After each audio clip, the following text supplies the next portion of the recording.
ഭംഗി നല്ല natural number തരുമോ എന്നൊക്കെ ചോദിച്ചിട്ട് ഒരുപാട് പെണ്ണാണെന്ന് വെച്ച് തെറ്റിദ്ധരിച്ച് പോയിട്ടുണ്ട്. ഒരുപാട് കഷ്ടപ്പാടാണ്. കാരണം ഷേവ് ചെയ്യണം, ബോഡി മൊത്തം നമ്മൾ ഹെയർ ഒക്കെ റിമൂവ് ചെയ്യണം. അത്രയും കഷ്ടപ്പെട്ട് നമ്മൾ 4 മണിക്കൂറിന് ശേഷമാണ് നിങ്ങൾ പറയുന്ന പോലെ ഇത്രയും ഒരു സുന്ദരി കുട്ടിയായിട്ട് നിങ്ങളുടെ മുന്നിൽ വരുന്നത്. പെൺകുട്ടികൾ എന്താ നോക്കാന്നറിയോ? ഞാൻ ഇടുന്ന ഡ്രസ്സ്, ഓർണമെന്റ്സ് ഇതൊക്കെ എവിടുന്നാട്ടാ. ആൺകുട്ടികൾ പിന്നെ അടിമുടി നോക്കല്ലേ. ആരാധനയൊക്കെ നല്ലതാണ്. പക്ഷെ ഈ നട്ടപ്പാതിരം 3 മണി 2 മണി ഈ സമയത്തൊക്കെയാണ് ഓരോരുത്തര് നമ്മളെ വിളിക്കുന്നത്. എല്ലാവർക്കും ഭയങ്കര ഇഷ്ടം എന്ന് വെച്ചാൽ ഇപ്പൊ ഞാൻ വൾഗറായിട്ട് അങ്ങനെ ചെയ്യാറില്ല. ഗേൾസിനെ അങ്ങനെ മോശമായ രീതിയിൽ ചിത്രീകരിച്ചിട്ടുള്ള വീഡിയോസോ ഫോട്ടോസോ അങ്ങനെയൊന്നും ഞാൻ എടുക്കാറില്ല. എല്ലാവർക്കും ഒരുപാട് നെഗറ്റീവാണ് വരിക ഇപ്പോൾ ഫീമെയിൽ വേർഷൻ ചെയ്യുമ്പോൾ.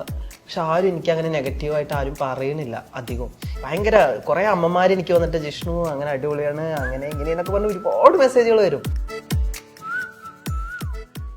Hello, welcome to Behindwoods makeover. ഇന്ന് നമ്മുടെ കൂടെ 2 അടിപൊളിയായിട്ടുള്ള ആളുകളുണ്ട്. വേറെ ആരുമല്ല, നമ്മുടെ ജിഷ്ണു വിജയനും മുൻഷിദയാണ്. ഞാൻ ജിഷ്ണുവിനെ ഫസ്റ്റ് ആയിട്ട് നോട്ട് ചെയ്യുന്നത് റീൽസിലൂടെയാണ്. എന്തൊരു നല്ല ഇങ്ങനെ നോക്കുമ്പോ നല്ല ഭംഗിയുള്ള ഒരു ആൺകുട്ടി, പിന്നെ പെട്ടെന്ന് നോക്കുമ്പോ നല്ല ഭംഗി സുന്ദരിയായ ഒരു പെൺകുട്ടി. നമ്മൾ ശരിക്കും വിചാരിക്കും ഇതിന് പെൺകുട്ടി തന്നെ ആണോ എന്ന് വരെ തോന്നിപ്പോവും. എന്തൊരു അടിപൊളി മേക്ക് ഓവറാണ് ജിഷ്ണു ചെയ്യുന്നത്. ഇതിന്റെ പിന്നിലെന്ന് പറഞ്ഞാൽ ഒരുപാട് കഷ്ടപ്പാടുകളാണ്. കാരണം എന്താ വെച്ചാൽ നമ്മുടെ ഒരു മേക്ക് ഓവർ ആർട്ടിസ്റ്റിന്റെ ഒക്കെ കഴിവ് തന്നെയാണ് അത്. ഇപ്പൊ ഒരു മേക്കപ്പ് ആർട്ടിസ്റ്റ് ആണ് ഞങ്ങൾ 5 കോസ്റ്റ്യൂമില് ഒരുമിച്ച് ചെയ്ത് അത് ഭയങ്കര വൈറലായിട്ടുള്ള ഒരു മേക്കപ്പ് ആയിരുന്നു. അത് മുൻഷിദ മാമാണ് ചെയ്തിട്ടുള്ളത്. ഞാനിപ്പോ ഒരുപാട് മേക്കപ്പ് ആർട്ടിസ്റ്റിന്റെ കൂടെ വർക്ക് ചെയ്തതിലും അതിലൊരു ബെസ്റ്റ് മേക്കപ്പ് ആർട്ടിസ്റ്റ് എന്ന് പറയുന്നത് ഒരാളാണ് മുൻഷിദ മാം. പിന്നെ നമ്മൾ ഒരുപാട് കഷ്ടപ്പാടാണ്. കാരണം എന്ന് വെച്ചാൽ നമ്മള് ഷേവ് ചെയ്യണം, അത് ഭയങ്കര ഒരു ബോഡി മൊത്തം നമ്മൾ റിമൂവ് ചെയ്യണം, ഇതൊക്കെ ഹെയർ ഒക്കെ. അപ്പൊ അത്രയും കഷ്ടപ്പെട്ട് നമ്മൾ 4 മണിക്കൂറിന് ശേഷമാണ് നിങ്ങൾ പറയുന്ന പോലെ ഇത്രയും ഒരു സുന്ദരി കുട്ടിയായിട്ട് നിങ്ങളുടെ മുന്നിൽ വരുന്നത്. എന്തൊരു ഭംഗിയാണെന്നറിയോ? ഒരു സാരിയൊക്കെ എടുത്ത് നോക്കുമ്പോ ശരിക്കും നമ്മുടെ ഒരു ഗ്രാമീണ തരിവുള്ള ഒരു പെൺകുട്ടി.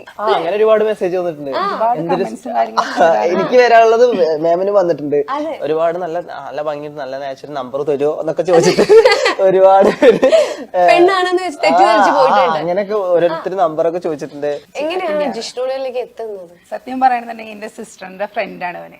എനിക്ക് സലൂൺ ഉണ്ട്. അപ്പൊ അതിന്റെ ഇനാഗ്രേഷന് ഇവനെ ഇൻവൈറ്റ് ചെയ്തിരുന്നു. സിസ്റ്റർ പറയാറുണ്ട്, എന്താണ് താത്ത മേക്കപ്പ് ആർട്ടിസ്റ്റ് ആണ്, നമുക്ക് ഒന്ന് പരിചയപ്പെട്ടാലോ, അല്ലെങ്കിൽ നമുക്ക് എന്തെങ്കിലും ഷൂട്ടോ കാര്യങ്ങളോ അവനായിട്ട് ചെയ്താലോ, ഒന്ന് ഒരു വെറൈറ്റി ആവല്ലോ എന്നൊക്കെ പറഞ്ഞിട്ടാണ് ഞാൻ ഇവനെ കൂടുതൽ ഫസ്റ്റ് ടൈം കോണ്ടാക്ട് ചെയ്യണം. അങ്ങനെയാണ് നമുക്കിപ്പോ ഇങ്ങനെ പറഞ്ഞു